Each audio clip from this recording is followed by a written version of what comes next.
Dhe në pas një vitit do thonë, ore, do shdukin telefonat, këto lloj telefonash, do t'i shdukin, do nxjerrin telefon tjetër që mund t'jetë telefoni kuantik, do thotë këto telefona nuk funksionojnë më, dalin jashtë përdorimit, dhe tashi thot do dalin këto telefonat e rinë kuantik. Dhe të gjithë të portofolin që ju e kishit tu, thot, ne do t'ja futim këtu në ky mikroqipi që e kishit për temperaturë.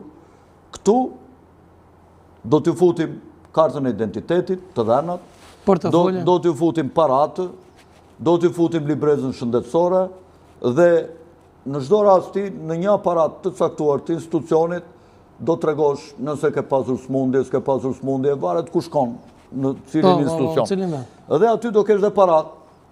Dhe tash ti shkon në kompjuter në darkë në shtëpi dhe eth në Facebook një status. Thua për shembull Albin Kurti ose Edi Rama nuk po ngrenë rrogat, janë të këqinj, janë kështu, janë ashtu. Ai më njëherë të dërgon një ndëshkim atje, policia të dërgon një ndëshkim, thot, dënohesh me gjobë, thot, kaq lek, thot, për këtë që ke bërë.